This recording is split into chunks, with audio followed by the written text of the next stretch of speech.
Parlons aujourd'hui de l'hygiène spirituelle. C'est un point très important lorsqu'on pratique la sorcellerie, mais également dans tous les domaines de l'ésotérisme, voire de la spiritualité en général. On va donc s'attarder sur la méthode PAP, purification, attraction, protection, pour introduire la notion d'hygiène spirituelle. C'est une routine à faire très régulièrement. La PAP comporte donc 3 étapes qui sont interdépendantes. La purification en premier, l'attraction et ensuite la protection.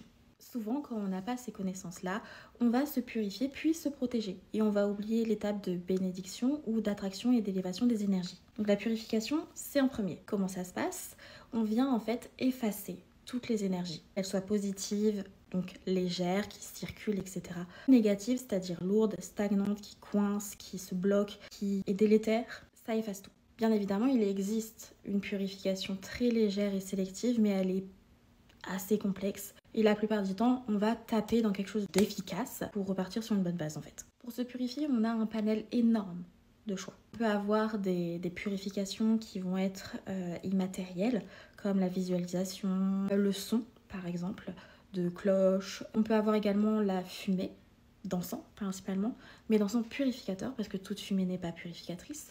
On va pouvoir partir sur des brumes magiques, donc des infusions de plantes qu'on va diffuser, ce genre de choses. Du sel, c'est un absorbant universel qui vient énormément purifier.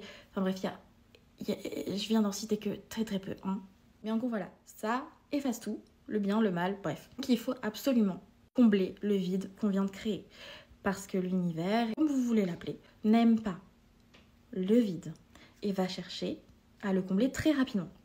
Et donc, si vous ne faites pas une bénédiction ou une élévation des énergies, ce qui risque de se passer, c'est que c'est des énergies qu'on ne veut pas qui vont venir, qui vont nous être néfastes, délétères, etc.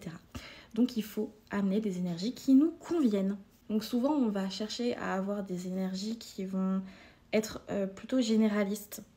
Mais on peut spécifier l'énergie qu'on désire. Par exemple, si on cherche à attirer l'amour dans son foyer ou la paix, on peut spécifier la demande. Mais en fait, pour élever les énergies, on va faire en sorte d'amener quelque chose de positif et de joyeux dans l'endroit, etc.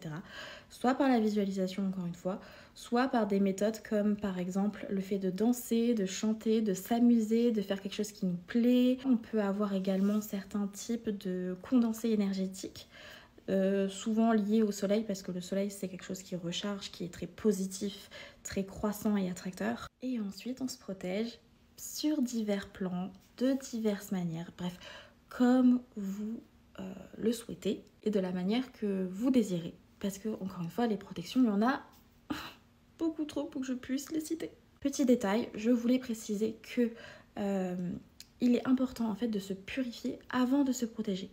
Parce que si on ne le fait pas, si on ne nettoie pas avant, eh bien on va se protéger. Donc mettre un bouclier, souvent c'est plus ou moins hermétique, mais c'est plus hermétique que pas. Et donc on va venir s'enfermer avec quelque chose de négatif en nous. Donc ça va nous faire plus de bien que de mal. Après, vous faites ce que vous voulez.